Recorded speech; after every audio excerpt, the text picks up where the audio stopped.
Buenas tardes, que Dios los bendiga a todos. Privilegio estar delante de ustedes. Me siento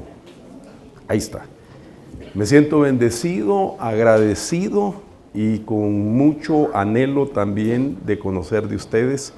Ligeramente he conocido a algunos ministros, apóstoles que están acá, y bueno, algunos nos preceden, ¿verdad?, en su trayectoria ministerial.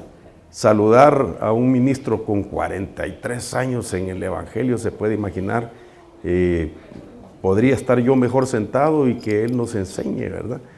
Pero realmente creo que nosotros conformamos una coinonía ministerial donde el propósito es retroalimentarnos, dando cada quien espigas de lo que el Señor nos ha dado por gracia. Y en esas espigas cada quien va a tener que llevárselas, procesarlas, para que después hagan el pan y se lo den al pueblo en la medida de la capacidad que ellos tienen para digerir algunas cosas que son necesarias conocerlas en este tiempo final. Así es que quisiera hacer una oración y luego entrar al tema, y voy a estar explicando algunas cositas del por qué el tema. Oramos. Padre, en el nombre de Jesús, gracias, Señor, por este privilegio que tú me concedes de estar en esta familia ministerial, donde me has concedido por tu misericordia el privilegio, la oportunidad de ser, Señor, el que entregará la palabra. Suplico que tu Espíritu me ayude para que sea, Señor, en la condición que tú quieres, donde sea tu nombre exaltado, donde solo demos por gracia lo que por gracia hemos recibido. Por favor, ayúdame, abre el entendimiento de todos nosotros para que esta palabra se digiera apropiadamente, Señor, y que el Espíritu Santo en cada uno de nosotros nos ayude conformando, así como está escrito, que nosotros tenemos que retener lo bueno. En el nombre del Padre, del Hijo y del Espíritu Santo, Señor, este es el tiempo de tu palabra. Amén y amén. Bueno, no sé si sentarme, pero creo que me da envidia santa verlo a ustedes sentados, entonces me voy a sentar también un ratito. Como el tema principal que se está abordando es el resplandecer, el día de ayer comencé ligeramente a hacer una introducción y explicar algunos detalles de por qué hay que resplandecer y en qué momento hay que hacerlo. De tal manera que dijimos que la misma palabra de Dios, que es espiritual, también nos da la parte lógica, digámoslo así, que no es malo ser lógico hasta cierta medida, pero nos deja ver que nadie puede resplandecer si no es en un ambiente de tinieblas. Porque si estuviéramos nosotros en un estado, digámoslo así, espiritual, universalmente hablando, lleno de luz, no tiene sentido el resplandecer, porque no se podría ver el brillo, ¿verdad? Entonces tiene que haber una condición que deje ver, valga la redundancia, la necesidad de que surjan los hombres y mujeres que tengan ya la medida de poder resplandecer. Entonces, por eso es que dice la Biblia: levántate, resplandece, porque ha llegado tu luz y la gloria de Jehová habitará sobre ti, porque tinieblas cubrirán la tierra. Entonces, por esa razón, ahí hay una parte espiritual profunda, pero lógica. Entonces, si vamos a resplandecer nosotros en este tiempo, es porque sin lugar a duda, usted y yo ya sabemos que la tierra está llena de tinieblas. Y eso nadie lo puede negar. Entonces, ahora tenemos que reconocer también la realidad de que nuestra tarea ministerial es también ayudar al pueblo que ya pastoreamos, a que ellos puedan tener ese resplandor, porque solamente así se disipan las tinieblas. Solamente teniendo el resplandor, el nivel o estar en la dimensión de ser resplandeciente es que se puede disipar las tinieblas. Eso significa de que tenemos gente que todavía tiene varios niveles de tinieblas, como hablábamos ayer. Ayer les presenté o les traté de presentar 16 niveles de tinieblas que la Biblia habla, y solamente 4 pudimos explicar, ¿verdad? Pero entonces nosotros como ministros necesitamos conocer algo, a lo que vamos o en lo que estamos ahorita. De tal manera que el título del tema que el Señor ha puesto en mi corazón para compartirlo se llama Las grandes batallas espirituales y entre paréntesis, realidad del ministerio resplandeciente. Realidad del ministerio resplandeciente. Entonces, en primer lugar, creo con todo mi corazón que el tema resplandecientes o resplandecer es con el que Dios nos está anunciando a nosotros, a los ministros y al pueblo del Señor, que Él está preparando eso, un pueblo a través de ministros que peleen las grandes batallas espirituales. Quiero decir algo antes de proseguir. Como pastor, tengo la tarea de dar una dieta para el pueblo. No siempre hablo guerra espiritual, solamente cuando es el tiempo de hablarlo, el momento, el lugar.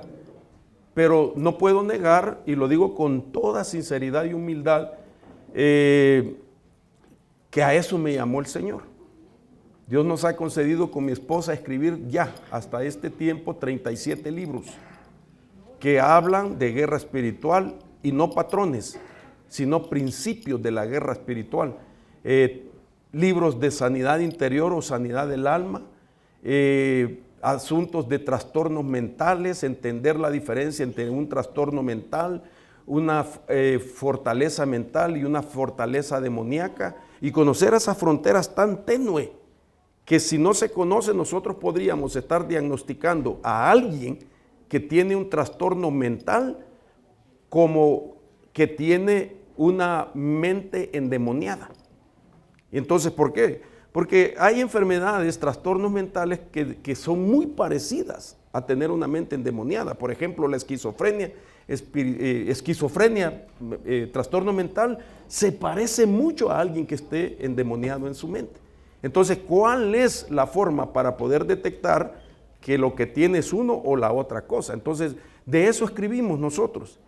Escribimos en el plano profético y esa es la temática, tratar de dar por gracia lo que por gracia hemos recibido con respecto a conocer el alma como ministros.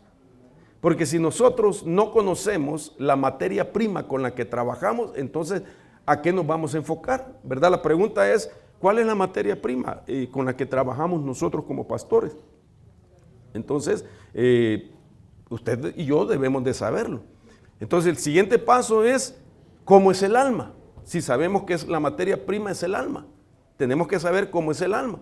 Porque si no sabemos cómo es el alma, con todo respeto, ni siquiera yo me puedo ayudar a mí mismo con mis problemas del alma, menos podría ayudarle a mi esposa en sus problemas, menos con mi familia, menos con el pueblo que pastoreo.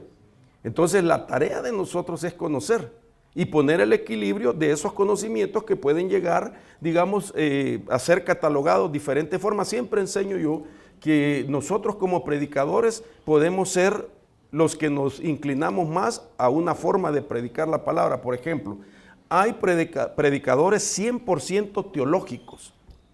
Hay predicadores 100% psicológicos y psicodélicos también, ¿verdad? Pero bueno, y hay predicadores filosóficos. Entonces, ¿qué tipo de predicador soy yo? Las tres cosas son necesarias, pero tengo que darles un equilibrio. Porque si yo soy solamente filosófico, es decir, yo amo mi doctrina, y mi doctrina no puede ser necesariamente la suya. Y si yo amo mi doctrina y enfatizo en mi doctrina, yo puedo dividir una congregación donde me inviten a predicar. Si soy solamente teológico, mato a la gente oyendo datos, cronología, historia, cultura, sexto y lo otro. Y si soy 100% psicológico, puedo llegar a manosear el alma de las personas, porque entonces sé que en el alma hay emociones, hay sentimientos, hay voluntad, etc. Entonces, eso lo digo solo para que nosotros nos demos cuenta que en primer lugar, tenemos que conocer en el plano de la guerra espiritual también ciertos principios para saber qué tipo de guerra estamos peleando. Entonces, a eso surge el tema, las grandes batallas espirituales. ¿Cuáles serán las grandes batallas espirituales? ¿Será que porque peleamos con un demonio de mayor jerarquía? En parte. pero no necesariamente, porque es identificar los campos de la batalla para saber cuál grande es las batallas espirituales según el campo, y de ahí cuál es la prioridad que nosotros tenemos en el plano de esa batalla. Entonces, oigan esto.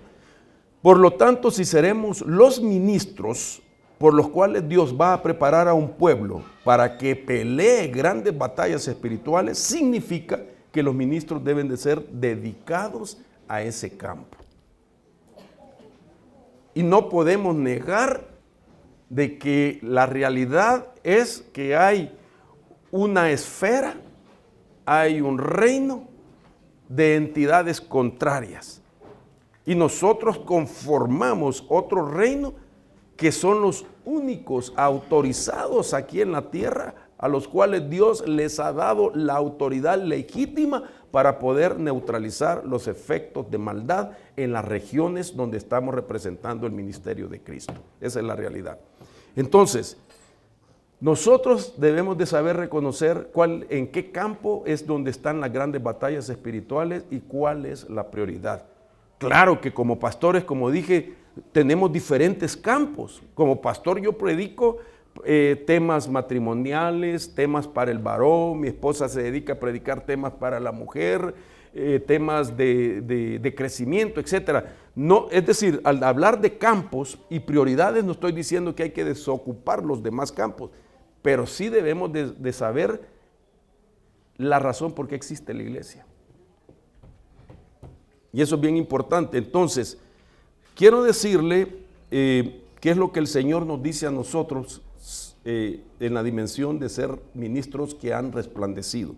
Daniel capítulo 12, verso 3 dice: los entendidos brillarán como el resplandor del firmamento, y los que guiaron a muchos a la justicia como las estrellas por siempre jamás.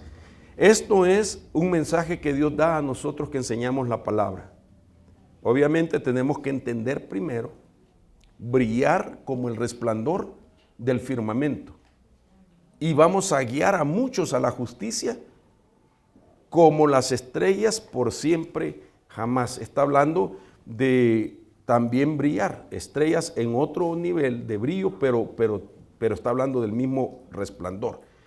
Entonces, si a esto le sumo un ejemplo que me impacta mucho, hermanos, cuando yo miro la humildad de nuestro Señor Jesucristo, que lo que Él hizo para poder tener resplandor, no solo porque era el Hijo de Dios, sino para darnos a nosotros un ejemplo de lo que debemos experimentar, por donde es necesario pasar para poder resplandecer y poder llevar al pueblo que vamos a preparar para las batallas finales. Porque quiero decirle que el final de lo profético de parte de Dios no nos espera algo tranquilo, hermanos. Vienen incursiones fuertes y ya hay incursiones fuertes. Y entonces el organismo iglesia se estableció con esa finalidad. Pero miremos entonces el ejemplo que nos da el Señor Jesús para poder ser resplandeciente. Yo no sé si usted quisiera tener ese ejemplo. Más que tener la copia con todo respeto, de un ministro fulano de tal, mejor ser o seguir el ejemplo del fundador de la iglesia. Amén.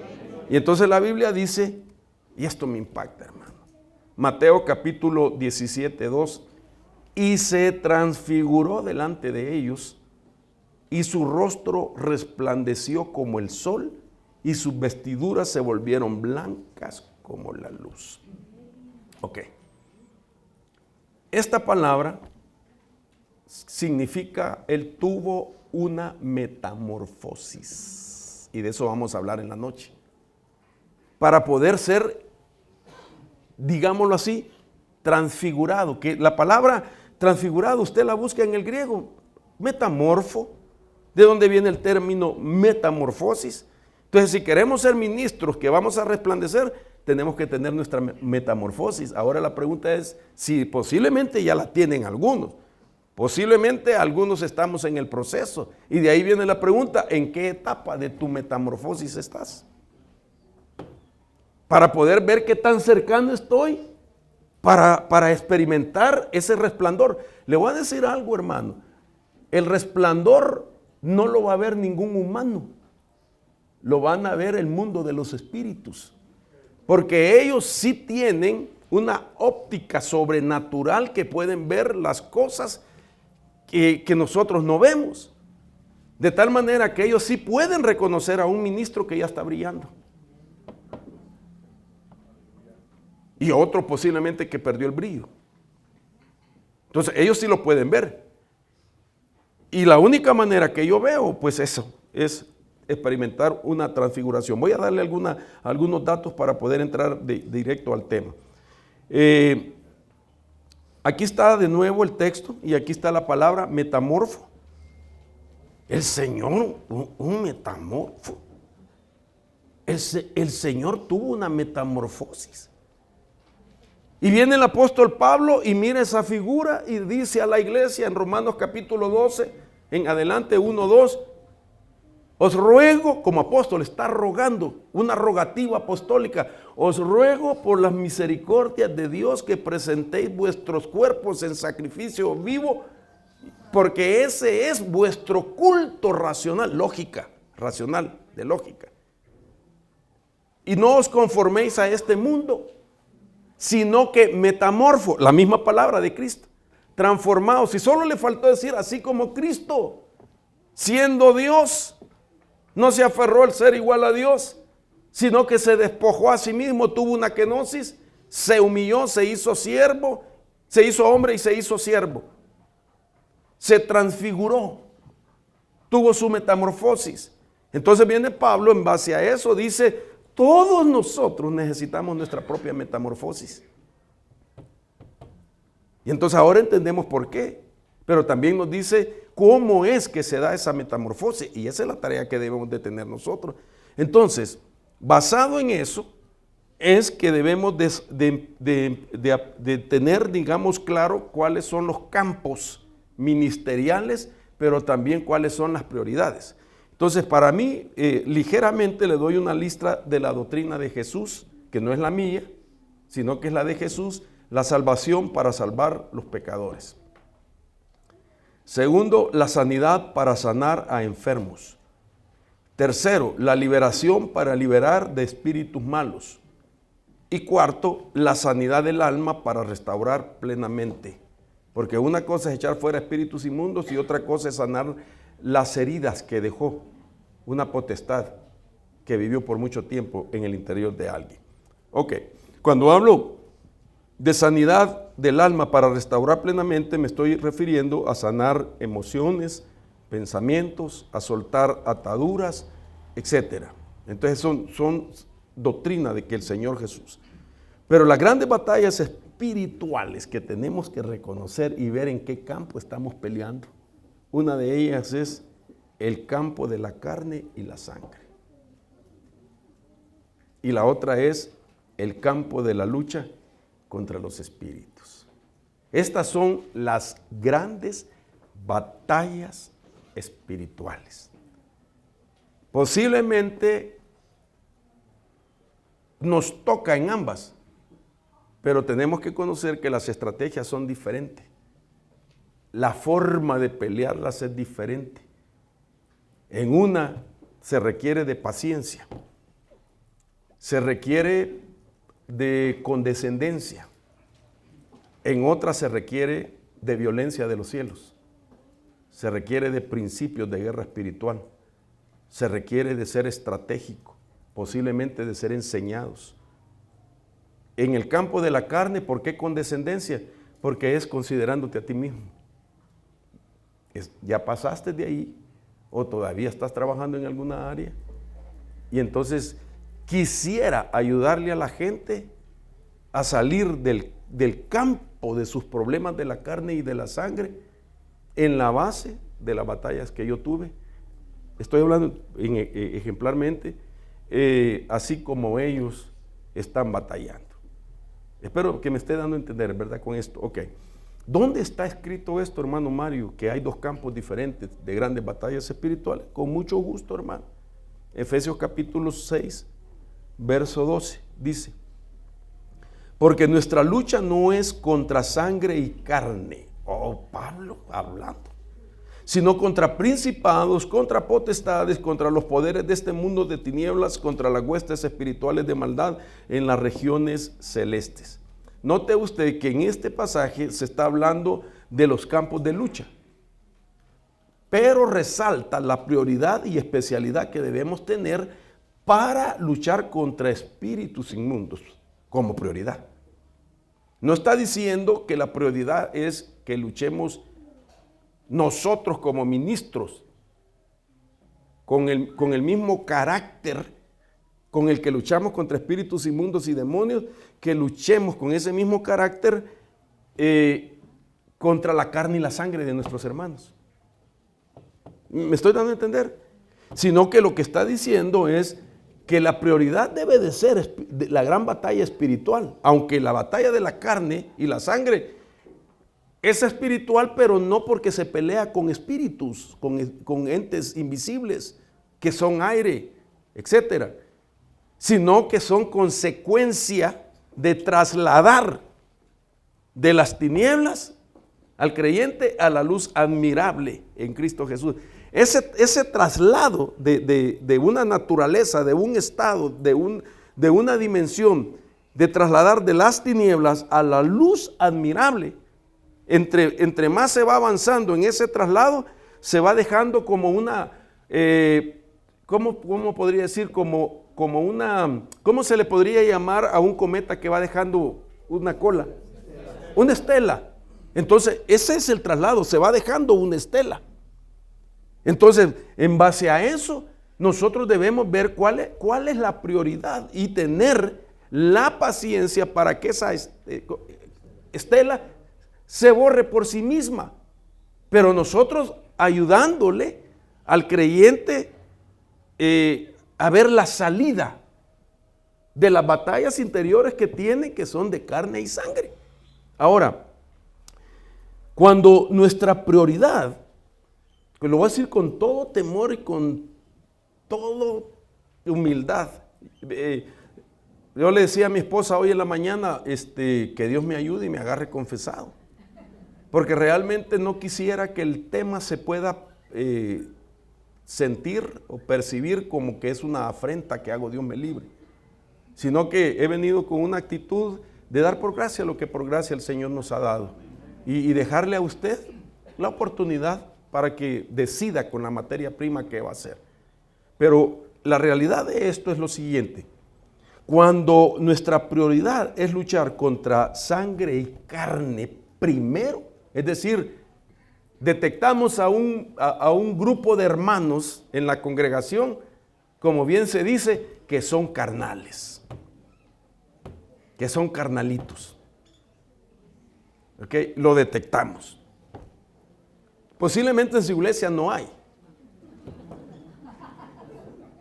Gracias a Dios si usted no tiene carnales. Pero si tiene, aproveche para que usted pueda sacar de sí mismo la realidad de cuál es su prioridad en las grandes batallas espirituales. Porque si nosotros cambiamos esa prioridad y nos enfatizamos más en luchar contra la carne y la sangre de nuestros hermanos, con todo respeto, estamos fuera de orden. Estamos fuera de orden. Entonces, ¿por qué digo eso? O pregúnteme, ¿por qué dice eso, hermano Mario? ¿Ok? Porque tengo la base de lo que fue la prioridad de Cristo al establecer el organismo que legalmente tiene la autoridad para neutralizar el ámbito espiritual. Y es la primera mención en boca de Cristo de la palabra iglesia.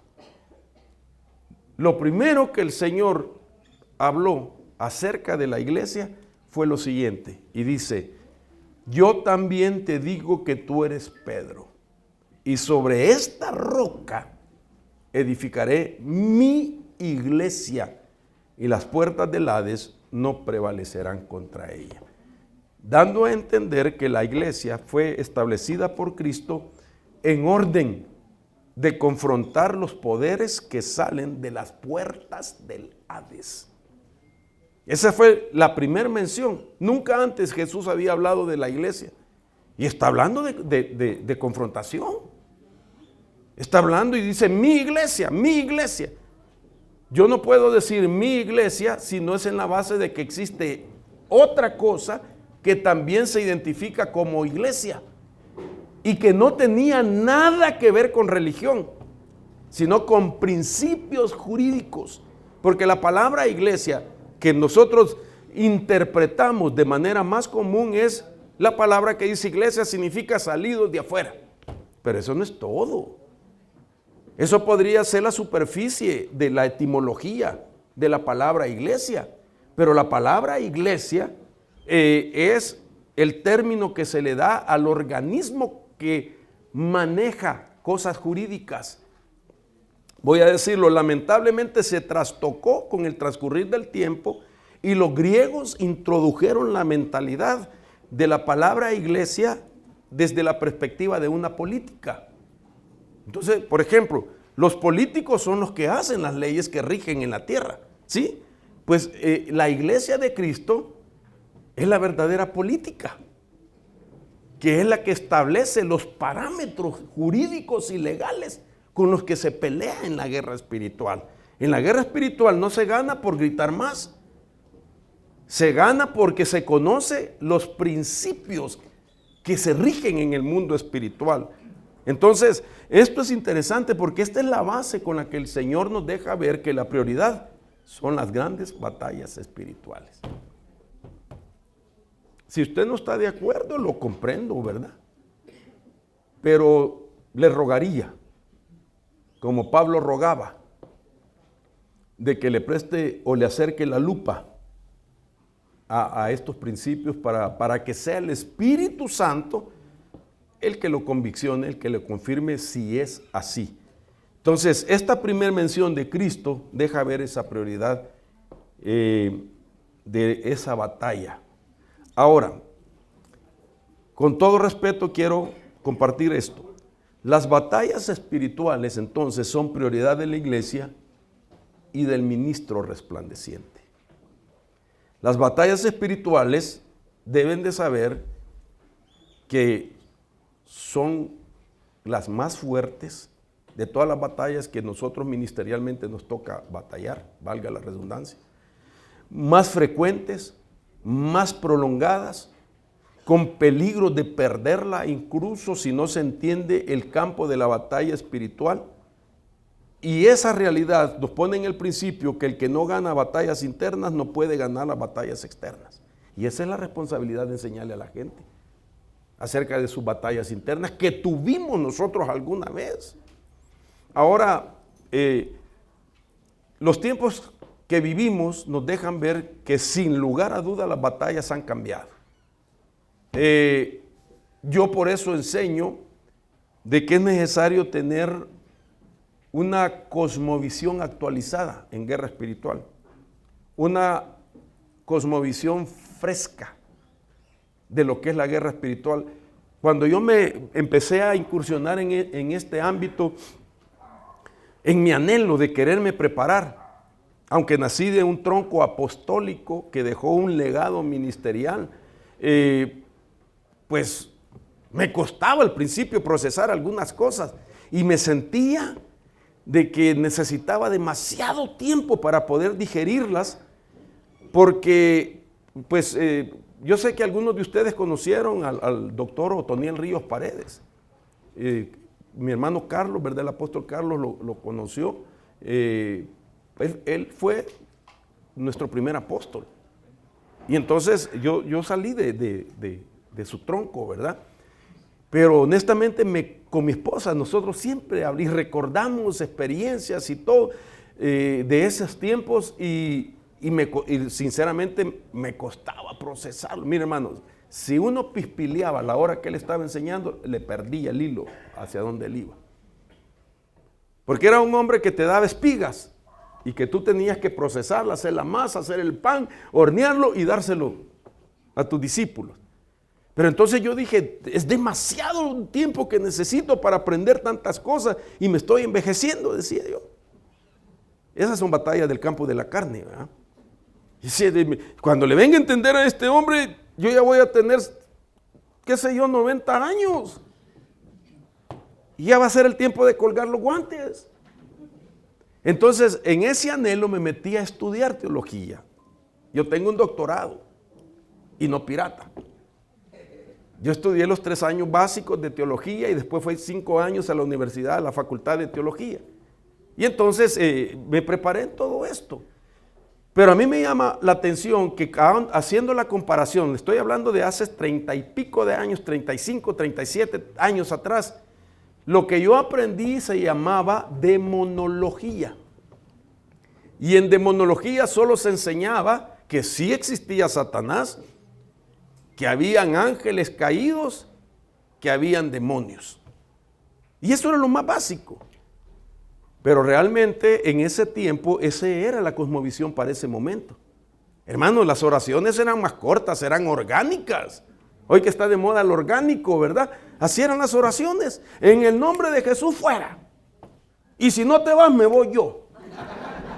¿Me entiendes?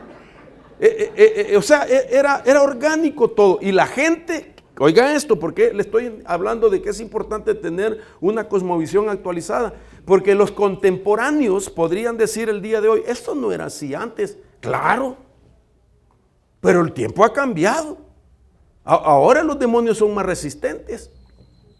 Ahora ya no se piensa que solo es uno el que hay que echar. Ahora es una cadena de operación. Nunca hay un espíritu solo en una persona. Y eso vino el Señor Jesús a enseñar. Y entonces Jesús viene, en su tiempo introduce una cosmovisión fresca. ¿Se puede imaginar usted que en una persona hayan 6,826 espíritus dentro de una sola persona? ¿Dónde caben tanto? Que Jesús haya dicho, ¿cómo te llamas? Me llamo Legión porque somos muchos. Imagínese la cosmovisión. Según quien gobernaba en ese periodo, así era el número de lo que componía una legión. En los días de Jesús, el gobernador que existía, la legión la hizo a 6,826 hombres en una sola persona. Entonces no están solos. Ahora, yo veo todo ese panorama de actualizar una cosmovisión.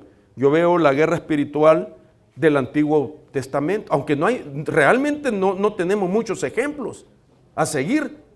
Ligeramente encontramos un Saúl atormentado por un espíritu y un David que sonando una arpa, hermano, lo liberaba. Sin embargo, para poder entender la doctrina de la verdadera liberación, hay que enlazar el Antiguo Testamento con el Nuevo Testamento. Porque en el Antiguo Testamento, los ejemplos de las batallas convencionales son ahora en el Nuevo Testamento la realidad de las batallas espirituales. No sé si me estoy dando a entender. Allá tiraban flechas, literalmente, físicamente. Aquí las tenemos que tirar también, pero espiritualmente.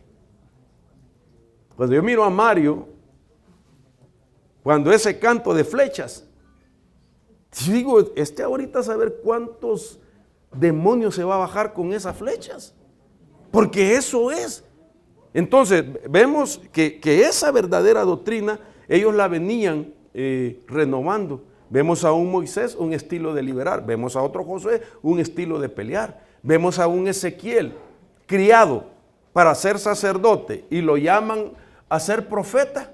Entonces viene el Señor, está entrelazando dos oficios, porque uno tenía los decretos como sacerdotes, conocía todos los rituales dentro de un sacerdocio, pero tenía la unción sacerdotal, que es la que decreta, que es la que en aquel tiempo era el guerrero que hablaba y que declaraba, hermano, palabra de autoridad en contra de las fuerzas antagónicas de maldad que existían en ese tiempo. Entonces fusionó esos dos oficios. Entonces ahí vemos una cosmovisión de guerra espiritual que se estaba dando solo en el tiempo de Ezequiel. Y si vamos así progresivamente, ¿quién enseñaba en los días de nuestro Señor Jesucristo de que habían espíritus que eran cíclicos? Nadie lo sabía. Y Él viene y abre el telón y dice, cosmovisión fresca, Cuando un espíritu inmundo sale de un hombre, va a lugares desérticos en busca de reposo y al no encontrarlo dice, volveré a la casa de donde salí. Y al encontrarla arreglada, barrida, pero vacía, va y toma otros 7 espíritus peores. Entonces quiere decir que no todos los diablos son el mismo diablo, por decirlo así. Que hay peores, que hay espíritus neumas y hay espíritus acatartos. Que hay demonios y el demonio no hace lo que hace un espíritu inmundo, etcétera. Entonces, toda esa cosmovisión, y Pablo la utiliza también. Entonces, ¿sabe lo que hace Dios? Y lo que quiere Dios es que no deseches lo que aprendiste desde hace 30 años. Porque Dios trabaja a través de sinergias, de cosmovisiones que te van elevando, te van elevando. A mí me sirve todavía la doctrina de la demonología que aprendí hace mucho tiempo. ¿Por qué? Porque me pone parámetros teológicos. ¿Sabe usted que la guerra espiritual se puede profanar, se puede trastocar cuando uno desconoce la frontera tenue de los principios genuinos de la guerra espiritual? Hoy la gente dice, pero Jesús no gritaba.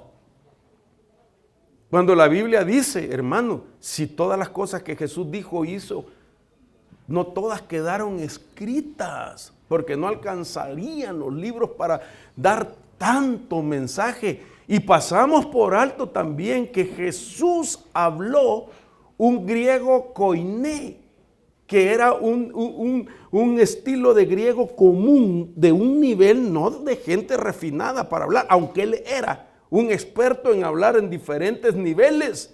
Él hablaba con la gente del vulgo, como hablaba con el religioso y hablaba con el sabiondo. Y él se sabía acomodar, muy respetuoso nuestro Señor Jesús, para poder hablar con todo. Pero Jesús, lo que permitió el Espíritu Santo que quedara escrito, es un estilo anecdótico, que lo que significa es que no hay detalles tan amplios. Porque lo anecdótico lo va a explicar el Espíritu Santo al hombre y mujer que están en la dimensión de resplandecer de parte del Señor. Entonces, ¿cómo explicamos nosotros lo anecdótico? Que Jesús, en 2, 3 palabras, una oración de 3 palabras, ahí puede haber más tiempo que el tiempo que nos lleva en leer esa oración. Solo leer un párrafo de la Biblia, que digamos que tenga 200, 300 palabras, esas usted las lee en ¿cuántos minutos? En el mismo sistema de cuántas palabras hablamos por minuto nosotros. 200, 300 palabras. Pero en la revelación y en la inspiración, cuando vamos no a la letra, sino al espíritu que está detrás de la letra, entonces nosotros abrimos un panorama de pensamientos divinos, de una mentalidad divina, para saber que en la imaginación y en el pensamiento nosotros podemos leer y hablar hasta 3000 palabras por minuto en el pensamiento. Y entonces eso es lo que hace que entendamos lo anecdótico y que podamos darnos cuenta de que es necesario hacer una actualización de la cosmovisión, porque las batallas ahora se prolongan. A mí me han tocado batallas que me han durado hasta 3 años para liberar a un endemoniado por los niveles de contaminación. Yo quisiera tener la unción de Cristo. Traédmelo acá, ¿verdad? Y fuera, en el nombre de Jesús, o sanó y después liberó, o liberó primero y después. Yo quisiera, hermano. Pero el nivel que el Señor había alcanzado después de su metamorfosis le daba a él ese respaldo y ese aval para tener ese poder de administración según la necesidad. Entonces, pero no nos desanimemos, no estamos lejos, hermano. Dígale que está a la par, no te desanimes, no estás lejos, dígale.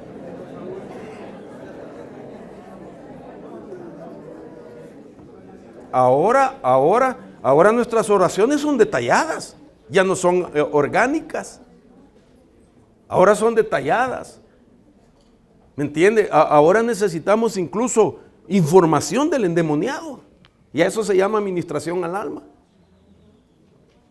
Porque yo no quiero ir a pelear Adivinar, va, adivina, adivinador, ¿cuántos tirantes tiene mi tambor? No puedo ir. ¿Me entiende? Ahora yo necesito que la persona nos hable un poco y eso se llama anamnesis. Y eso siempre me ha gustado a mí. Cuando usted va a un doctor, no le dice, a ver doctor, dígame de qué estoy enfermo. Si va usted a una sesión de psicología o de psiquiatría, lo mismo. Le van a pedir información, datos, ancestros, historia, etcétera, para poder tener un preciso diagnóstico. Eso no ha cambiado. Jesús nos deja ver lo anecdótico. Cuando sale el endemoniado, cuando Jesús llega a la orilla del mar, ¿cómo te llamas? ¿Cuál es tu onoma? Y no es, ¿cuál es el nombre de pila que te pusieron? Sino que la palabra onoma, ¿cómo te llamas? Significa qué estructura perteneces, qué nivel espiritual tienes. Y no porque Jesús no tenía el poder de discernimiento, lo estaba haciendo confesar para quitarle los derechos después, porque estaba aplicando el principio del mundo espiritual. El mundo espiritual se mueve a través de documentaciones jurídicas. Aunque el diablo es malo y tiene poder, no puede hacer lo que le da la gana en contra de cualquiera. Todo es necesario que se lleve a la Corte Suprema, si usted quiere, de justicia, y ahí se presentan las documentaciones donde él pone argumentos, y si Dios, que es juez justo, que cubre pero no encubre, él decide si ese argumento tiene suficiente peso y entonces da el derecho para que una persona sea intervenida legalmente. Todo se tramita. Y entonces ahora nosotros los cristianos necesitamos conocer eso acerca del régimen de los derechos. Ahora, si eso no es así, entonces vemos ministros, no ustedes, los que están en la luna, disfrazados de resplandor. Ministros disfrazados de resplandor. ¿Y cómo actúan los ministros disfrazados de resplandor? Por ejemplo, hablan de liberación, sin embargo, no basta hacerlo solo como un teólogo. Si el que habla de liberación no se dedica a expulsar demonios, es solo un teorizante. No se puede teorizar sobre estas cosas, se tiene que unir lo empírico y lo experimental con lo teológico. Esa es la realidad. Si solo es un teologizante, pierde credibilidad ante el mundo de las tinieblas. Los demonios saben cuando una persona sabe lo que está haciendo. Ellos saben. Y ellos cuando saben de que alguien se mete a reprender un demonio cuando es un espíritu inmundo, entonces el espíritu inmundo dice a los que tienen, pues, no sabe. Y entonces quien paga la factura rota es el pobrecito que fue a pedir que le echaran fuera el espíritu inmundo o el demonio. Entonces sí necesitamos entender. Ahora, mire qué interesante que nuestro Señor Jesús nos deja ver su escuela ministerial. Y entonces veo yo que los que aprendieron de él es porque fueron sometidos a un proceso que les dio la autoridad legal para liberar. Ese fue el discipulado original, el diseño. Los equipó 3 años y medio. Les impartió después de eso, según Mateo capítulo 10, verso 8, lo que él dice: sanen enfermos, resuciten muertos, limpien leprosos, expulsen demonios. De gracia recibiste, dad de gracia. Porque la otra credencial de un ministro resplandeciente es que no se queda con lo que el Señor le dio, sino que lo comparte. Para que nosotros se cumpla lo que decía hace un momento alguno de los siervos que saludé, que nosotros no lo sabemos todo. Que yo no sé lo que usted sabe, ¿me entiende? Y que lo que hace y le prospera y le va bien de parte de Dios, no es fácil hacerlo, pero como está la especialidad en esa persona, se mira fácil lo que hace, pero cuando uno lo intenta sin esa especialidad, se da cuenta que no es fácil. Por ejemplo, yo le decía a mis hermanos, a ellos, al apóstol y a mi apóstol también, Carlos, hermano, congregar tantas multitudes en un evento, honestamente, yo eso no lo tengo. Amado pastor, yo quiero que usted ore por mí y me lo imparta. Yo me lo quiero llevar, porque a eso nos reunimos. Si aquí, dame lo que tienes, hermano. Menos los biles, menos las facturas a pagar, ¿verdad? Esas no las queremos, pero yo lo quiero. Si a eso hemos venido, ¿me entiende? Porque en esta coinonía nos retroalimentamos y debemos de reconocer la especialidad de cada uno. Tú tienes eso, yo no lo tengo. Hacemos un intercambio. Y eso se llama la multiforme sabiduría de Dios. Yo vine, la primera vez que vine aquí con el apóstol Elías, yo vi muchas cosas, hermano, que no las teníamos allá. Y yo le dije a mi esposa, mira, tienen unas cosas. Entrémosle nosotros también. Y no es que estemos copiando, es que tenemos una actitud de ser enseñables. Y debes saber que el que es enseñable nunca le cerrará a Dios el telón de la revelación. Pero el que dice que todo lo sabe, ¿para qué le va a enseñar Dios?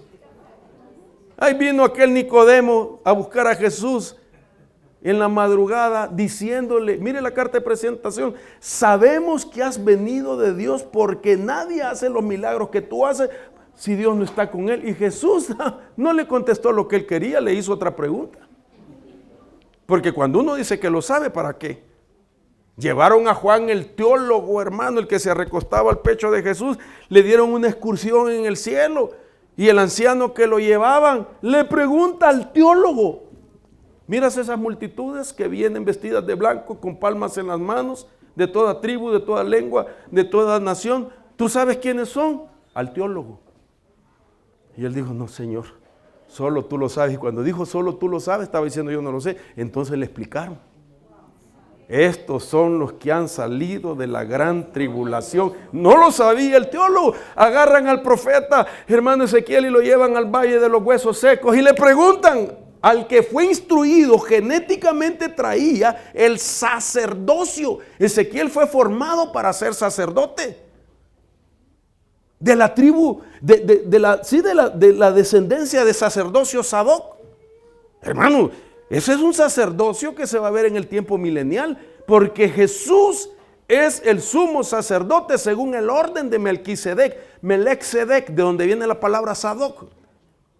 Hermano, estaba siendo preparado para uno de los oficios extraordinarios con la figura de cómo sería la administración en el templo milenial, y Dios le cambia el oficio y le dice, no, vas a ser profeta. Pero si hasta tenía ya la pijama hecha, hermano, para ser sacerdote, y le dijeron, sí, pero te quiero como profeta, y lo llevan al valle de los huesos secos y le dice, profeta, tú que traes genética sacerdotal, que traes el instructivo, el libro del protocolo sacerdotal, que conoce todos los ritos sacerdotales, que conoce los colores de las telas del templo, los olores de los aromas, conoces de los animales, cuánta sangre tiene la oveja, el buey, el palomino, etcétera. Tú conoces todo eso, sacerdote. Pero ahora te estoy preguntando, ¿vivirán estos huesos? Y el humilde hombre de Dios dice, solo tú lo sabes. Entonces te explica, háblale a los cuatro vientos y dile al Espíritu, sopla sobre estos huesos secos, y dile, huesos secos, oíd palabra de Jehová y viviréis. Entonces, no se vaya a ir sin decirme en lo que usted es fuerte de parte de Dios. Yo me lo quiero llevar en este día.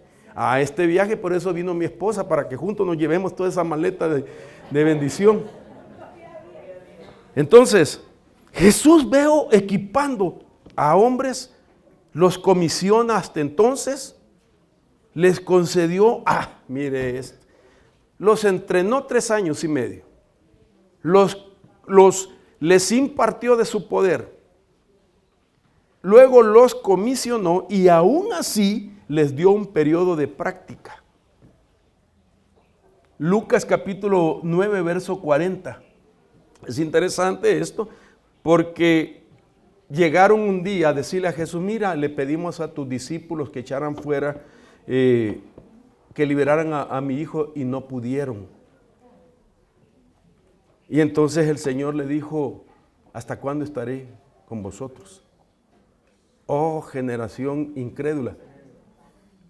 ¿A qué se refería? Incrédulos a los principios de la liberación. Ellos eran creyentes en todo. Si usted quiere, eran creyentes en resucitar muertos, conocían y sí lo creían. Sanar enfermos, lo sabían, limpiar leprosos, lo sabían, pero eran incrédulos en la liberación. ¿Y cuál puede ser la incredulidad que nos afecte a nosotros, hermano? El pensar de que Dios no nos va a respaldar cuando nos comisiona la tarea de confrontar poderes antagónicos. ¿Y cómo no nos va a respaldar si nosotros somos parte, hermano, del organismo? Lamentablemente aquí en la tierra es una organización, pero realmente es un organismo. Somos seres vivos de una entidad que tiene la potestad para enfrentar poderes. Claro, necesitamos, así como Él muestra en su historia ministerial, que equipó ministros para eso. Equipó a un pescador,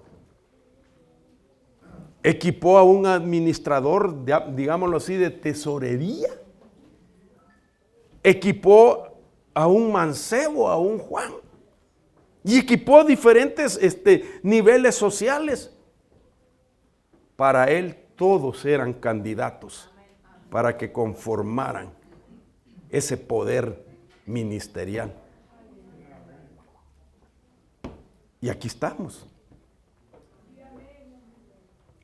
Con todo respeto y admiración, yo hubiese querido graduarme en una profesión y tener maestría, doctorado. Pero no, Dios no quiso. A veces se me sale por decir son las 8, digo son las 8. Y me identifico de dónde soy. Este no es de Mexican. Este no es Chapín. Este es del Salvador. ¿Podrá salir algo bueno de ahí? Sí, las pupusas y la horchata.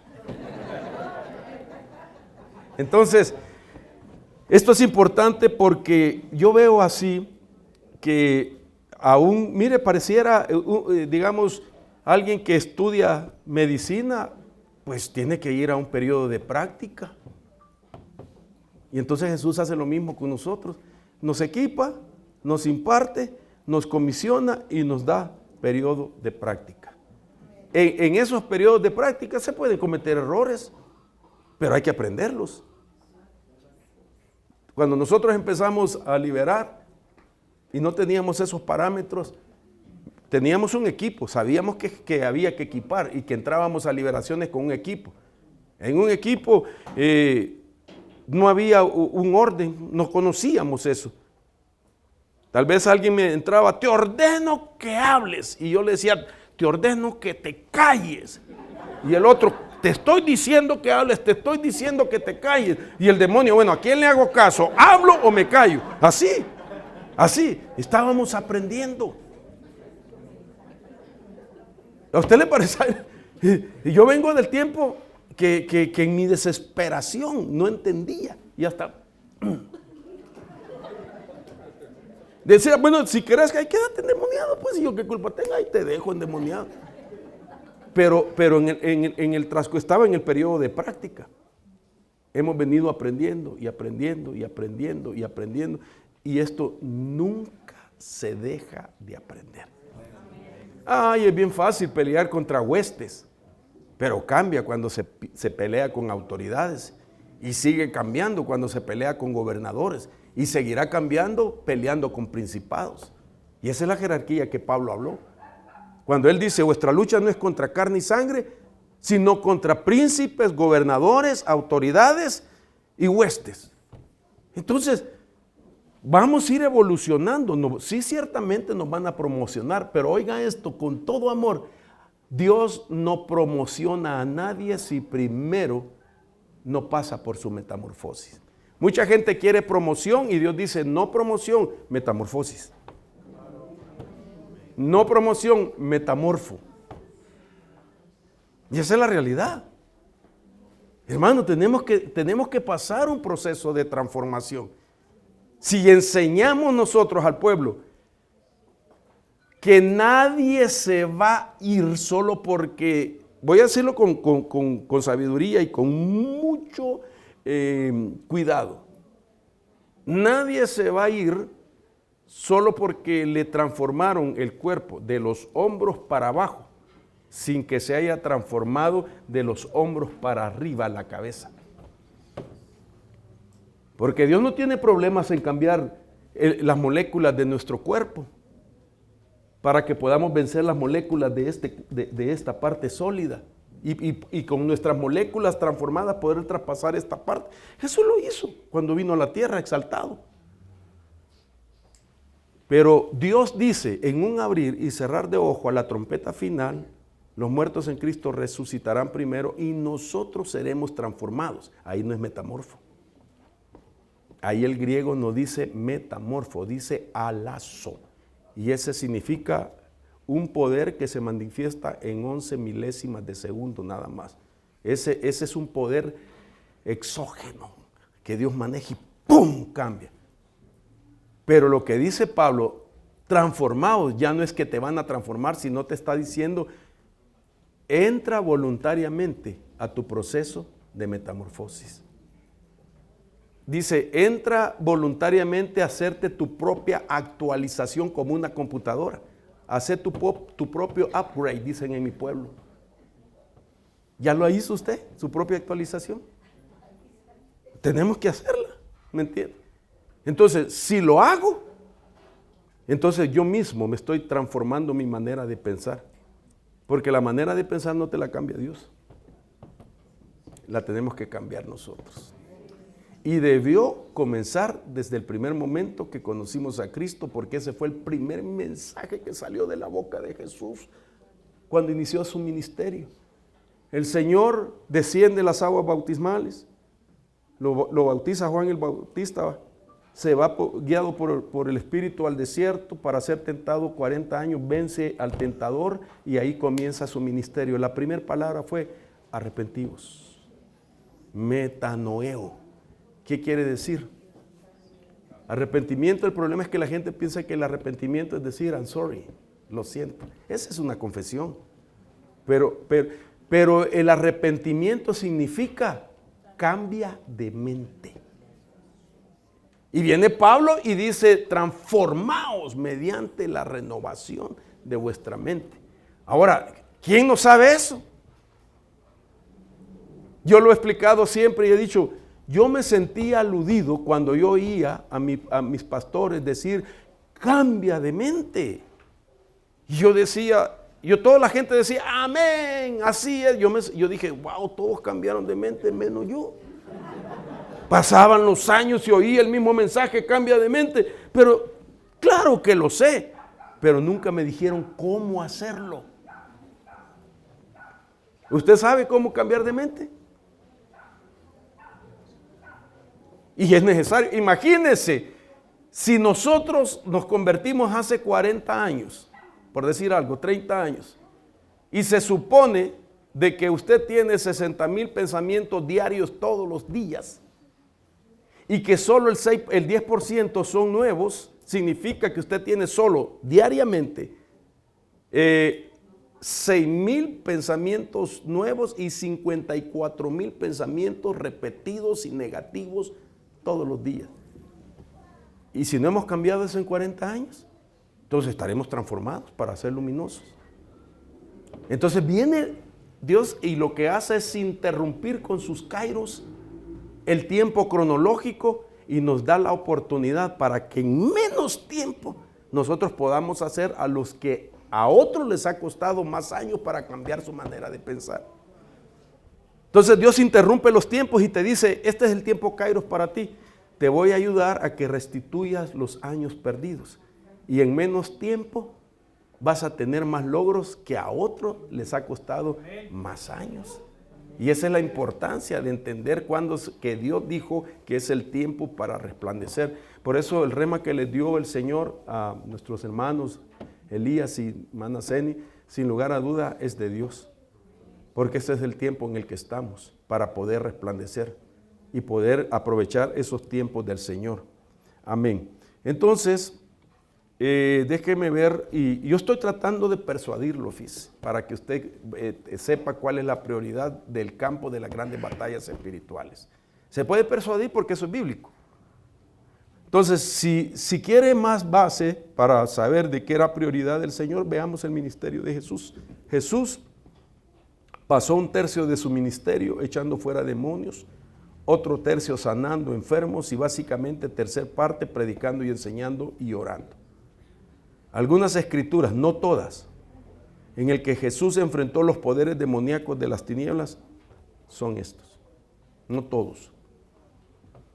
Aquí mira todo lo que aparece en Marcos, capítulos y versículos, en Lucas, capítulos y versículos, Mateo, capítulos y versículos, así mismo Juan. Pero no, todavía no apaga el teléfono, aquí hay más. Entonces aquí vemos otra referencia, Marcos también, Mateo. Entonces, esto nos deja ver, con todo respeto, no debemos ignorar de los esquemas de Satanás, sino que debemos exponerlos, conociendo esa prioridad. Y la lista es mucho más. Ahora, oye esto, Elías. Yo veo y digo cómo Dios realmente nos habla de diferentes maneras, de que la prioridad de la guerra espiritual de Jesús, ¿dónde cree que es revelada? Ok. El misterio del Salmo 22. Los años que están cumpliendo ellos, ministerialmente. Un capítulo que específicamente es el que expresa lo que nuestro Señor Jesucristo experimentó en la cruz en la que fue crucificado. El régimen jurídico de la guerra espiritual lo podemos ver en eso. Para entender y poder fluir en la guerra espiritual necesitamos comprender algunas cosas. Primero, el precio que se pagó para ser victorioso en la guerra espiritual. Segundo, el significado de las 7 palabras o decretos de la cruz. Ok. Rapidito, por causa del tiempo. En la cruz Cristo nos mostró la prioridad de la guerra espiritual. Y esto obviamente lo escribe David. Esto lo profetiza David. David figura de Cristo. David miles de años antes, digamos unos, ¿qué sería? Si alguien me ayuda el dato, ¿cuántos años sería? Unos 2000 años más o menos, ¿verdad? 1500 por ahí. Lo profetiza de lo que Jesús iba a guerrear mientras estaba en la cruz. Y lo que Jesús guerreó, que David escribe, lo profetiza, no lo escribe Mateo, no lo escribe Marcos, Lucas ni Juan. No, o sea, la gente que fue testigo de aquel evento, hermano, literalmente no vio lo que David vio. Y lo que David vio es el clímax de todas las batallas.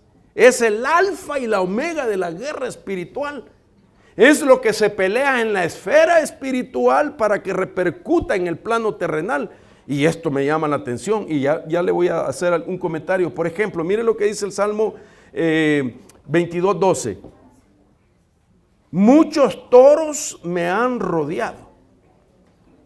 Toros fuertes de Basán me han cercado. Recuerde que el Salmo 22:1 comienza con las siguientes palabras. ¿Por qué me has abandonado? Esas fueron las palabras que dijo Jesús en la cruz. Pero aquí estamos viendo lo que Jesús iba a vivir según esta palabra a través de David. Y entonces dice el Salmo 16, el mismo versículo 16, porque perros me han rodeado, me han cercado cuadrilla de malhechores, me han horadado las manos y los pies. ¿Ok? Déjeme poner el versículo 20. Libra mi alma de la espada, mi única vida, de las garras del perro. Sálvame de la boca del león y de los cuernos de los búfalos. Respóndeme. Ok. todos los que hemos leído la Biblia, los evangelios específicamente, ¿encuentran ustedes ese dato en los evangelios? Entonces, Mateo no lo vio, porque el Señor no se lo reveló. Los otros escritores no lo vieron, no se lo reveló. Pero viene David y está revelando esa cosmovisión actualizada para entender la guerra espiritual, el precio que se pagó y la autoridad que podemos alcanzar en el nombre de Jesús. Entonces, mire lo que dice otra versión de ese versículo 21. Dice: sálvame de la boca del león y de los cuernos de los unicornios, líbrame. Entonces, en la tierra habían discípulos de Jesús a los pies de la cruz, estaban los soldados romanos, estaban los líderes religiosos. Déjeme pensar en voz alta, no habían perros, no habían leones, no habían toros de Bazán, no habían unicornios, porque eso lo estaba viviendo el Señor en la esfera espiritual. En la esfera espiritual estaban esas entidades y el Señor estaba pagando el precio, estaba peleando las guerras espirituales más grandes para que nosotros tengamos ahora la autoridad de parte del Señor, para que toda potestad se sujete al nombre poderoso de nuestro Señor Jesucristo. Entonces, el resumen de lo que el Señor enfrentó en la cruz es cercos demoníacos de toros de Bazán, las garras de perros, cuadrilla de malhechores y unicornios. Y cada una de esas victorias están ganadas por el sacrificio de las diferentes partes del cuerpo de Jesús. Y se lo dejo ahí. Estos son temas demasiado amplios que hay de dar detalles específicos, de incluso diagnóstico médico de por medio de lo que el Señor estaba sufriendo. Ahora imagínense cómo no vamos a tener victoria para saber usar el nombre de Jesús y el poder que hay. ¿Cómo vamos a dejar de hacer aquello que el Señor nos deja la muestra del fundamento, de la prioridad, de cuáles las grandes batallas espirituales que debemos de pelear? Ahora, esta es la parte jurídica y sus respectivos pasajes. Despojó poderes y autoridades, ató al hombre fuerte, aplastó la cabeza de la serpiente, juzgó al príncipe de este mundo, desmanteló el reino de Satanás, abolió la muerte, repartió despojos, según sus pasajes bíblicos. Esto es el fundamento jurídico. Esta es la parte legal. Esto es lo que yo creo y esto es lo que presento en guerra espiritual cuando una oposición es manifestada y me trata de decir que no tengo la autoridad para esto, y yo le aplico esto. Si el Señor despojó los poderes y autoridades, el Señor ató al hombre fuerte, el Señor juzgó al príncipe de este mundo, desmanteló el reino de Satanás. Esto es la parte jurídica para tener esa victoria. Pero ahora mire esto. ¿Cómo nos deja ver el Señor ese ciclo maravilloso para nosotros como la iglesia del último tiempo? Y es una guerra espiritual que tiene que ver siempre con el número 22. Por ejemplo, 22 veces la palabra misterio en el Nuevo Testamento que habla de Cristo. Solo en el Nuevo Testamento. 22 letras del Aleph Bet que nos habla de Cristo como el alfa y la omega, el principio y el fin. 22 veces la palabra cordero solo en Apocalipsis, en la versión más antigua de Reina Valera. 22 capítulos de Apocalipsis llamada la revelación de Jesucristo. Génesis 22 nos muestra el prototipo del sacrificio de Cristo en la historia de Abraham e Isaac. Y el Salmo 22, la profecía de la guerra espiritual que el Señor Jesús nos dio. Entonces, hermano, aquí nos deja ver el Señor que la prioridad es ese campo, reconocer ese campo. ¿Me di a entender? Entonces vamos al otro campo. Eso fue la introducción. Para entender, y esto lo tenemos nosotros que reconocer. Va a haber una diferencia hermano, extraordinaria entre lo espiritual y ahora el campo de la batalla de carne y sangre. Y entonces,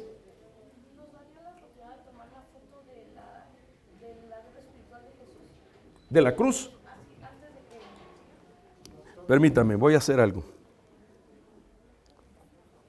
Que no me dio tiempo, me mandaron el esquema que pedí y ya lo tengo por acá, para que se mire mejor.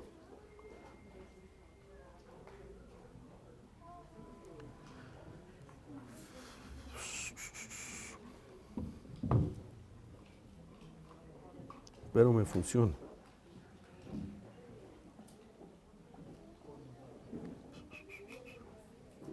¿Dónde lo mandé?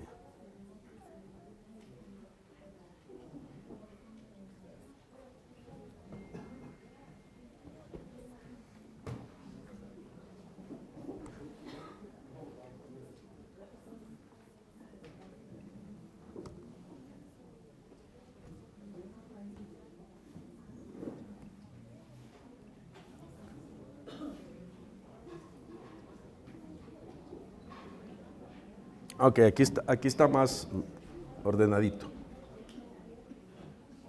Lo otro era la parte orgánica.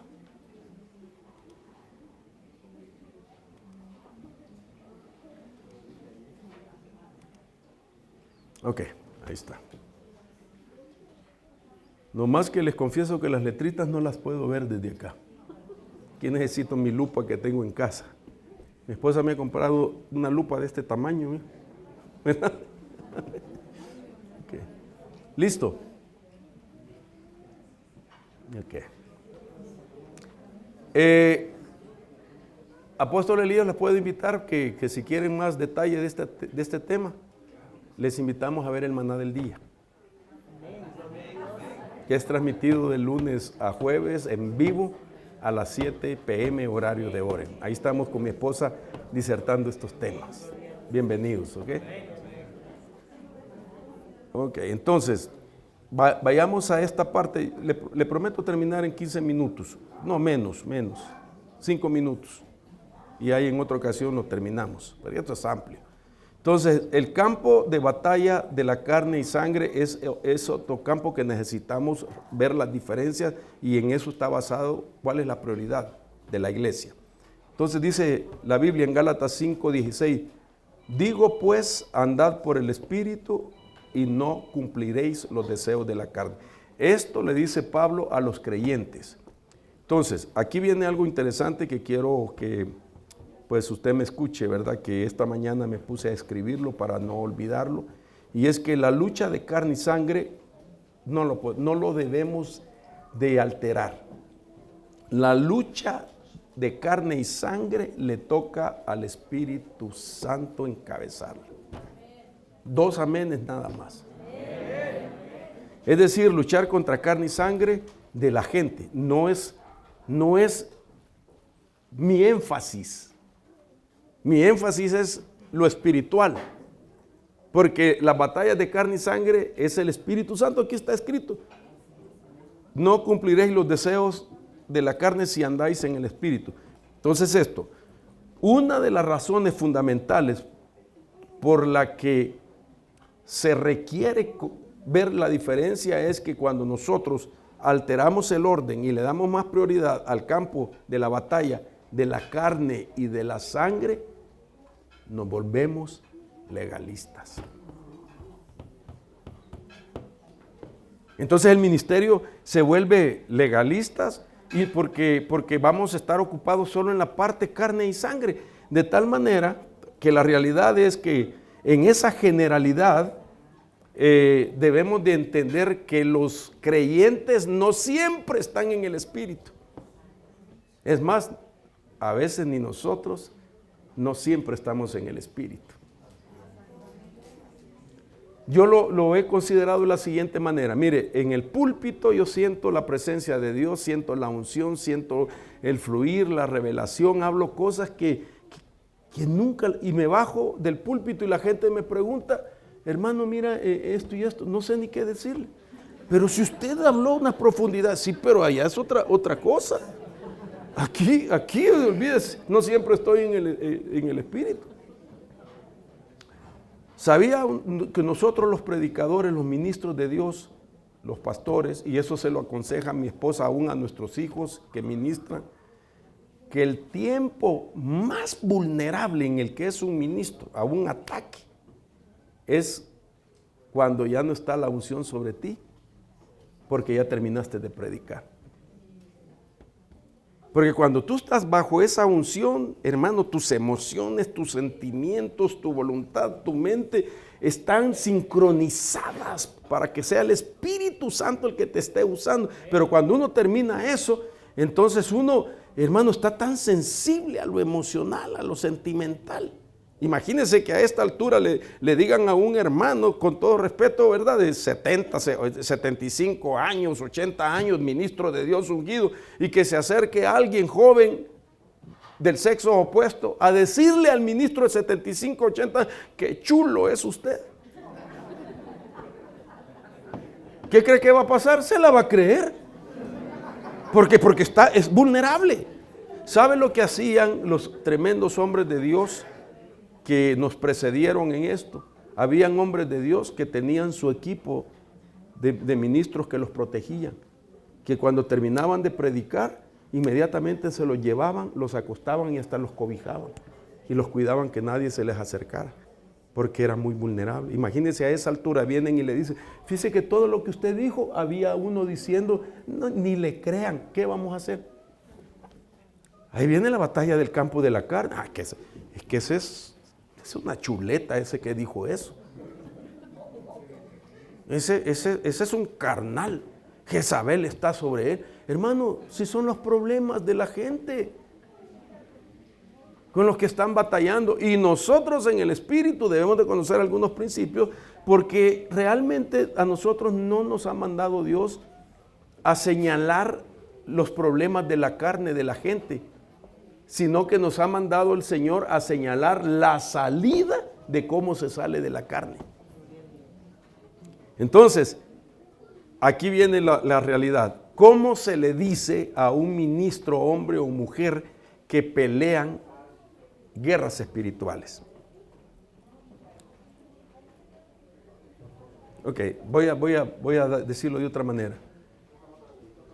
Si usted reconoce un ministro que sobresale en el tema que estamos hablando, de la guerra espiritual, usted, ¿cómo lo podría mencionar, identificar? Es un ministro del Espíritu, ¿sí? Es un guerrero del Espíritu, ¿sí? ¿Verdad? Más o menos.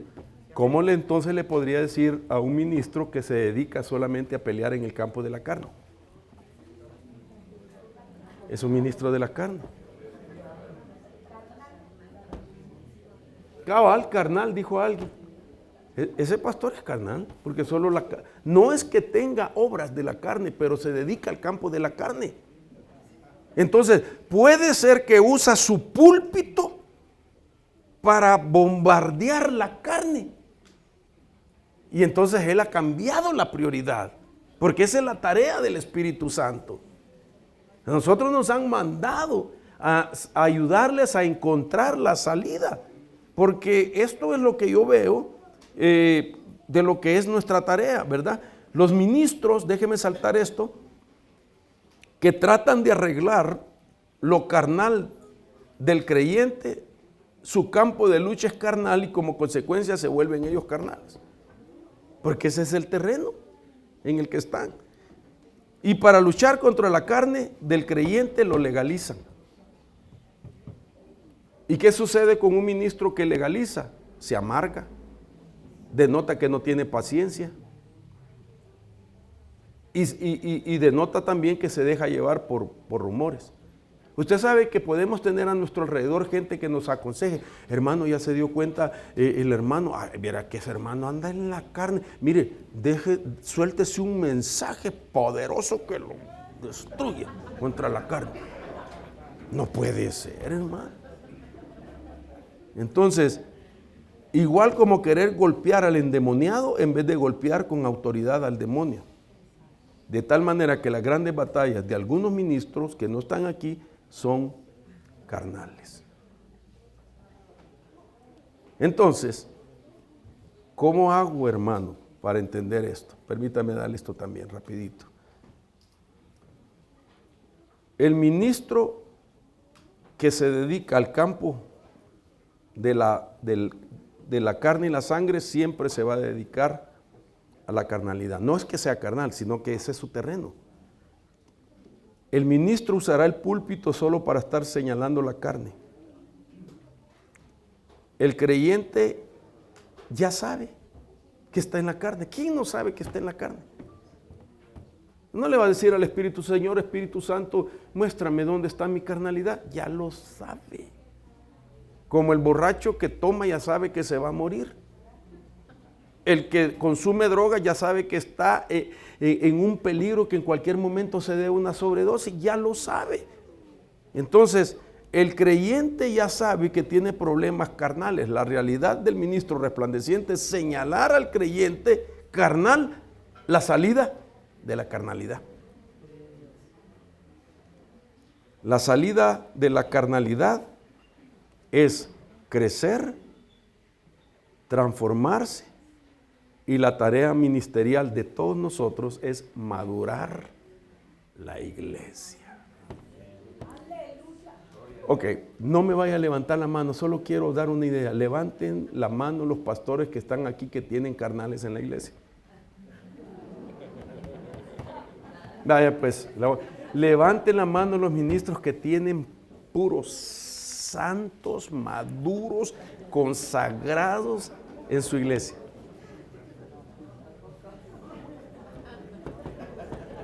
Ok, hermano, ese es nuestro campo también, pero la prioridad es siempre la guerra espiritual. Entonces, ¿cuál es la tarea? Esta, hacerlos que crezcan. Enseñarles el proceso de la transformación. Madurar a la iglesia.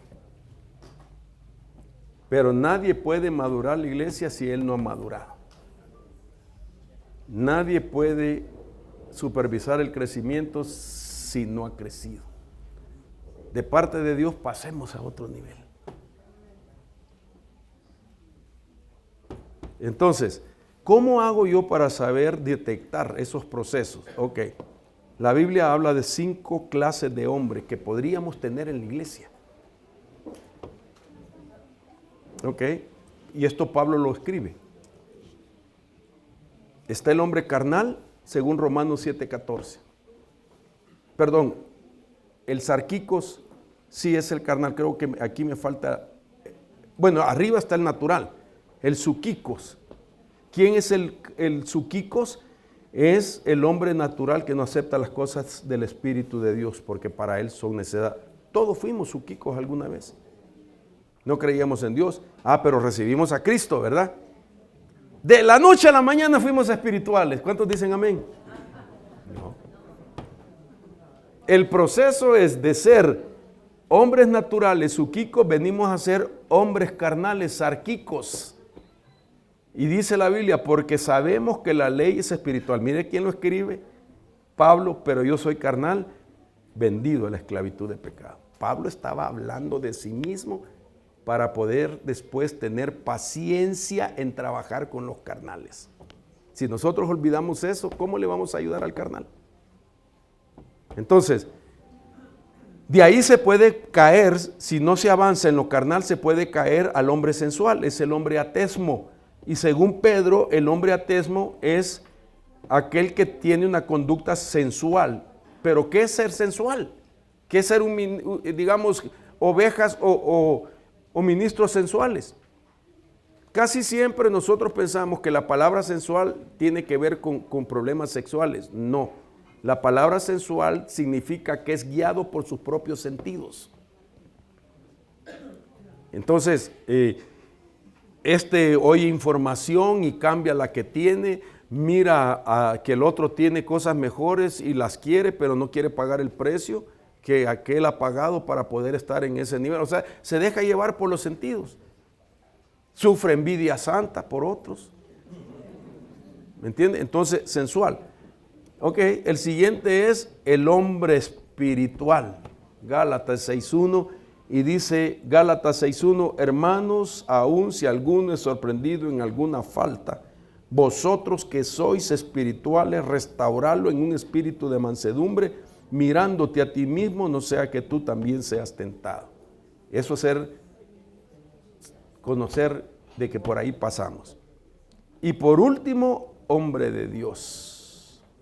Pero tú, hombre de Dios, huye de estas cosas, sigue la justicia, la piedad, la fe, el amor, la perseverancia y la amabilidad. Mire el proceso. ¿De dónde venimos? De lo natural, pasamos por lo carnal, posiblemente por la falta de madurez estuvimos en la faceta de sensual. Y mire hasta dónde se encuentra el hombre espiritual. ¡Ja! Y de ahí el hombre de Dios. En la Biblia, solo en el Antiguo Testamento se habla solo de 7 hombres de Dios. Aunque habían muchos, pero solo con título. Solo aparece en la Biblia 7 hombres de Dios y uno en el Nuevo Testamento. Y Pablo se lo dice a Timoteo. Ni siquiera él se pone como hombre de Dios. Y ahora qué lindo que le digan hombre de Dios. Mujer de Dios. Si supieran todo lo que he pasado. Entonces, en base a esto, debemos de reconocer ese campo. ¿Cómo opera ese campo? Bueno, veámoslo. La obra de la carne es consecuencia de la vida sin Cristo. Si la carne prevalece demasiado tiempo, se vuelve una costumbre. Y si es una costumbre, se vuelve un hábito en las personas. Si la gente vive hábitos de la carne, aquello se convertirá en leyes de la carne. Es decir, se vuelve una ley. Y detrás de toda ley siempre habrá un pecado. Y detrás de un pecado siempre habrá un espíritu. Entonces, esta es lo que son las salidas que tenemos que enseñarle a la gente. ¿Qué diferencia sería de que en vez de decir esos carnales que ya tienen 30 años y no cambian, no sería más lindo enseñar lo que significa la obra de la carne, sin que nadie se sienta aludido, pero sí redargüido? Y explicarle por lo menos, ¿en cuánto tiempo se formará un hábito? 21 días. ¿Por qué? ¿Qué es eso? Que en 21 días usted se puede formar un hábito. Imagínense qué tremendo es. Que uno dice, me voy a levantar a las 5 de la mañana, pone un despertador, cabal, el despertador lo despierta. El siguiente día, tercer día, cuarto día, hermano, después de los 21 días, usted no necesita un despertador, usted despierta al despertador. ¿Por qué? Porque usted experimentó como una especie de programación que es anatómica, es natural, porque nosotros tenemos una proteína priónica que tarda 21 días, digámoslo así, en viajar por nuestro cuerpo. Un pensamiento para que se convierta en memoria tarda 21 días. Por eso en la transformación a través de la renovación de la mente hay 5 pasos. ¿Cómo se renueva la mente? Haciendo 5 cosas todos los días por 21 días. Y esas 5 cosas que haces todos los días solo te tardan 17 minutos al día para hacerlo. En 21 días tú puedes estar cambiando una memoria. Y si sigues otros 21 días, hermano, estás experimentando una transformación mental que te está garantizando que lo último que te hace falta es la transformación de tu cuerpo para poderte ir en el arrebatamiento. Entonces, eso es lo que Dios quiere que le enseñemos, porque Pablo, cuando él tuvo esta revelación, él mismo se puso como ejemplo. Pablo no atacó al carnal. Pablo se puso como ejemplo y él dice de la siguiente manera, porque lo que hago no lo entiendo, porque no practico lo que quiero hacer, sino que lo que aborrezco, eso hago. ¿Ok? Y si lo que no quiero hacer, eso hago, estoy de acuerdo con la ley reconociendo que es buena, Así que ya no soy yo el que lo hace, sino el pecado que habita en mí. Una cosa es, el pecado reina o el pecado habita. Cristo quitó el reinado del pecado, pero nuestro trabajo es hacer que lo que dejó como consecuencia mientras reinó es neutralizarlo y hacerlo desaparecer. Verso 19, pues no hago el bien que deseo, sino el mal que no quiero, eso practico. Y si lo que no quiero hacer, eso hago, ya no soy yo el que lo hace, sino el pecado que habita en mí. Y mire lo que significa habita, oikeo, como una casa, dando a entender que el pecado lo ocupa como una casa, a él, como su residencia, que habita, que permanece, que quiere quedarse, por implicación cohabitar. Entonces, ¿de dónde viene el término carne que utiliza Pablo? Nuestra lucha no es contra carne ni sangre. ¿De dónde viene la palabra carne? ¿Qué significa lo que dijo Pablo? Entonces lo que está diciendo Pablo es como que ha entrado en el ser integral del hombre. Es como ha entrado en el ser integral del hombre otra entidad que se niega a irse y que solamente el que lo tiene que, valga la redundancia, aprender a trabajar cómo hacerla menguar.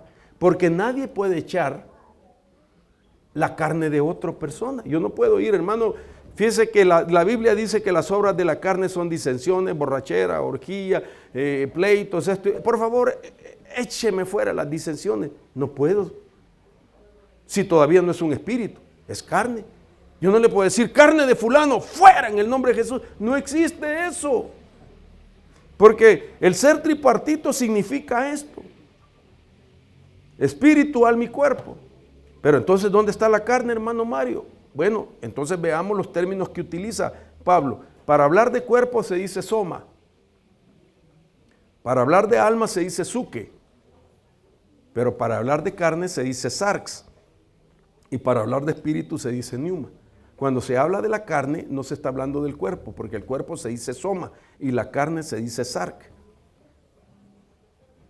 Entonces, ¿qué es? El que tiene batallas con la carne es porque él no sabe que se ha unificado su alma con su cuerpo. El alma con el cuerpo unificado engendra la carne.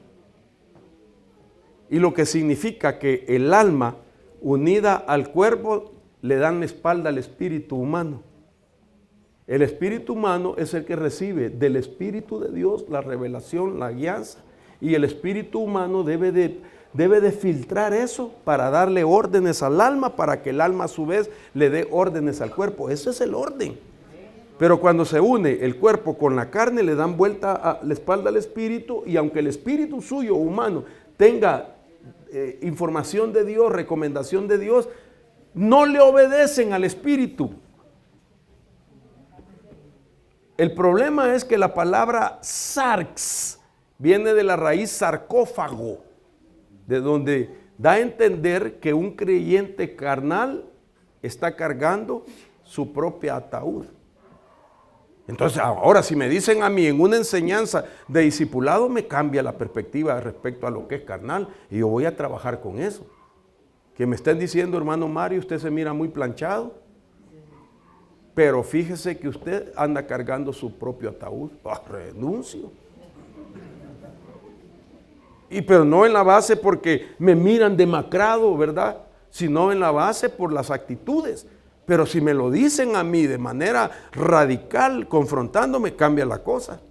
No me va a gustar. Porque a nadie le gusta que le digan que tiene que cambiar. Estoy seguro que aquí no hay nadie que diga, hermano, a mí cómo me gusta. Es más, me gusta que mi esposa me diga, cambia, Mario. Pregúntele a ella, ¿me gusta, Luz, que me digas eso? Claro que no. A ningún hombre le gusta que su mujer le diga, cambia. Menos a la hermana le gusta que su esposo le diga, cambia. ¿Cuándo vas a cambiar? ¿Le gusta, hermana? Y aunque no nos guste, es lo que más dice la Biblia que tenemos que cambiar. Entonces el punto aquí es que estamos viendo a un hombre perito arquitecto de la iglesia que nos está dando una enseñanza de los campos de las grandes batallas espirituales. Yo tengo que enseñarle a la gente, porque la gente va a tener que pelear su propia batalla. Pero si se trata de espíritus inmundos y demonios, me toca a mí. Ahí entramos nosotros, porque ellos deben de saber que para eso nos constituyó el Señor ministros. Porque por muy ungido que sea una ovejita, no va a poder pelear las batallas que solo su pastor, que solo su autoridad, que solo su padre espiritual puede pelear, porque solo ellos pueden pelear en el nivel de la paternidad. Pero mire, aquí tengo que poner un equilibrio. Hermanos, discúlpenme, de verdad, discúlpenme por lo que voy a decir y no me vaya a juzgar, se lo pido. No me va a juzgar usted, ¿verdad? Porque si no, este es el campo de la carne y de la sangre. Miren, realmente, mis amados hermanos, tenemos que ser nosotros los portadores de un mensaje transparente, limpio, puro, santo, del verdadero significado de la paternidad y de la cobertura. Realmente el tema de la cobertura se ha prostituido tanto en los últimos días. Ahora se enfatiza solo de eso, porque es para conveniencia de la persona. Se ha dejado de levantar en alto el nombre de Cristo, hermano. Ahora se le da pleitesía más a los hombres. Ahora se habla más del hombre, más de la organización y el gran sacrificio que hizo Jesús. Hermano, no crea que se lo está diciendo alguien rebelde. Ahí está mi esposa, desde que nos convertimos al Señor, nos sometimos bajo una autoridad. Claro que yo entiendo que una autoridad debe de ser interpretada según Romanos capítulo 13, donde da a entender, dice, sométase a toda autoridad establecida por Dios.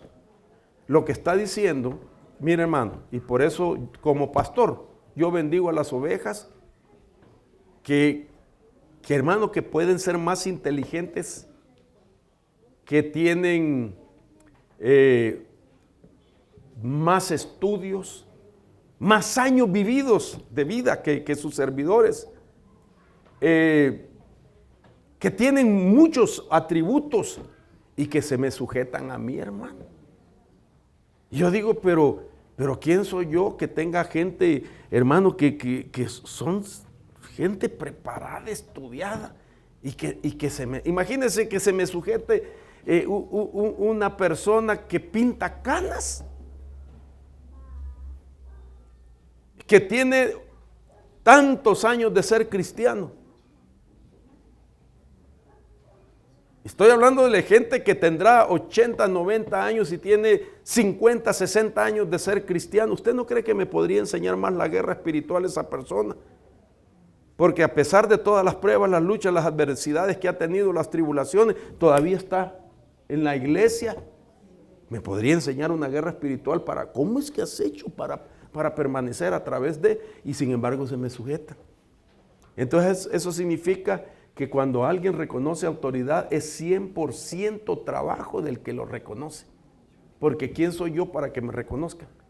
De tal manera que si lo hacen, yo estoy obligado para bendecirlo. Porque la cobertura es para bendecir, la cobertura es para desarrollar, la cobertura no es para limitar, no es para chantajear, no es para manipular a nadie, sino que es para ayudarles a encontrar los procesos que Dios ha dejado en orden, que esas familias puedan ser bendecidas y usadas por el Dios de la gloria. Bendito sea Dios. Y Pablo,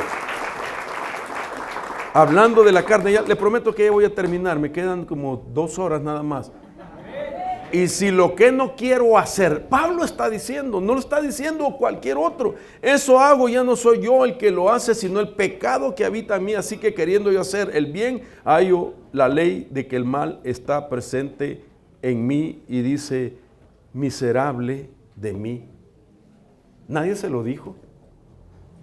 Él solo se examinó y dijo, este es mi problema. ¿Quién me libertará de este cuerpo de muerte? Sarcófago, sarx. Y en esta versión, TPT, ¿en qué situación angustiosa estoy entonces? ¿Quién tiene el poder de rescatar a este hombre miserable del intruso no deseado, del pecado y de la muerte? Y entonces dice el verso 25, doy todas mis gracias a Dios porque su gran poder finalmente me ha proporcionado una salida a través de nuestro Señor Jesús, el ungido. Entonces, si me dejo a mí mismo, la carne está alineada con la ley del pecado, pero ahora mi mente renovada está fijada y sujeta a los principios justos de Dios. Versión mensaje. He intentado todo y nada ayuda. Estoy al final de mi cuerda. No hay nadie que me pueda hacer algo por mí. ¿No es esa la verdadera pregunta? Verso 25. La respuesta, gracias a Dios, es que Jesucristo puede y lo hace. Él actuó para arreglar las cosas en esta vida de contradicciones donde quiero servir a Dios con todo mi corazón y mente, pero la influencia del pecado me empuja a hacer algo totalmente diferente. Pero dice, gracias a Jesús. Gracias al Señor. Entonces, esta es una reflexión apostólica donde Él mismo está enseñando, yo peleé con los problemas de mi carne. Y claro, después dice, yo ya estoy listo para ser derramado como ofrenda de libación. O sea que Él superó la carne.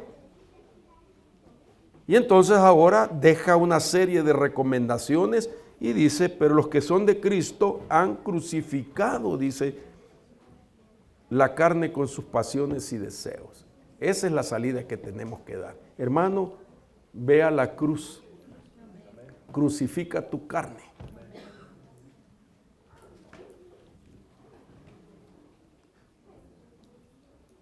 Déjeme dejarlo hasta acá porque el tiempo se me ha ido. Y quizás en la noche sigamos. Amén. Y amén. Bueno, no sé ni cómo terminar algo así.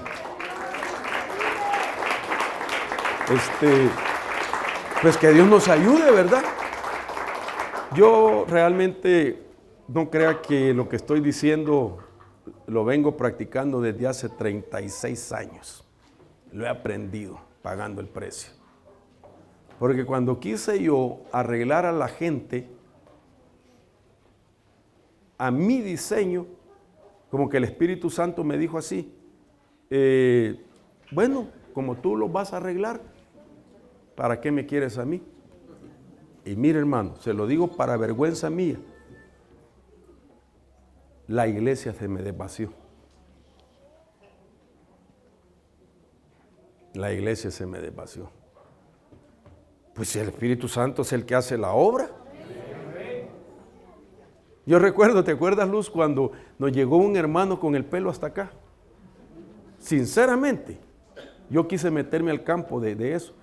Y me daban ganas de hacer aquella danza con tijeras que hacen los peruanos, ¿verdad? Para cortar, porque cada vez que danzaba el hermano, con el pelo.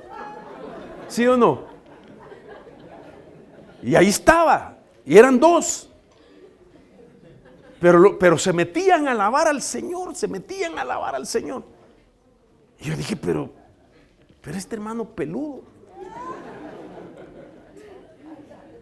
Y después conocí que ellos, sin que yo los asignara, los delegara, porque pues yo tenía ese prejuicio.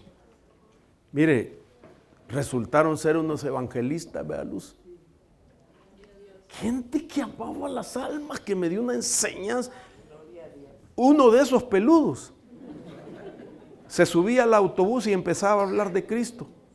Y donde se bajaba el que estaba evangelizando, él se bajaba. Y no lo soltaba, 2 horas caminando con él, hablando del Señor. El peludo. ¿Verdad, Luz? Hasta que los convertía. a Cristo. Y un día ellos solitos llegaron. Allá estaban, toda la gente me decía, hermano, suéltese un tema de las 7 trenzas de Sansón para ver si ellos... Porque tenemos gente que nos animan, hermano, a sacar a la gente de la iglesia. Suéltese el apóstol, miren que no sé qué. Y un día aparecieron los dos sin que nadie les dijera. Vive Jehová delante de quien estoy. Con su pelo recortadito, arregladito, pum, entraron a la casa del Señor. Me di cuenta que la iglesia no la hizo el Señor para que solo gente perfecta, limpia, santa llegue, sino que nos llegan de todo, hermanos.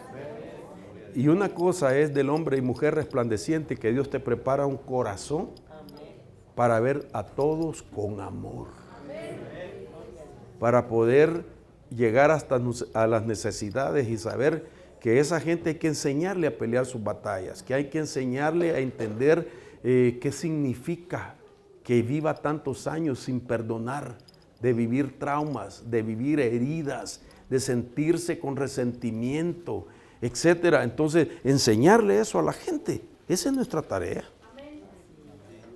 En la base en la que uno también el Señor lo sacó. Porque realmente, si quizás uno de los personajes que no se merecería estar aquí soy yo, porque mi vida fue un trauma, hermano. Traumado, además de todas las cosas en las que me había involucrado. Hoy estábamos haciendo mención con el apóstol Elías, de dónde me sacó, y vaya y traje a mi esposa que no me dejara mentir. Hermano, yo era un ateo. Yo era un ateo, ¿verdad? Y yo argumentaba contra todo aquel que me quisiera hablar de algo y no tuviese los argumentos necesarios, desbarataba argumentos. Me preparé para eso. Yo me preparé para eso. Posiblemente en el mundo fui ratón de librería. Y el Señor me sacó de ese ratón de librería. Y ahora me encanta escudriñar esto. Para entenderme primero a mí mismo.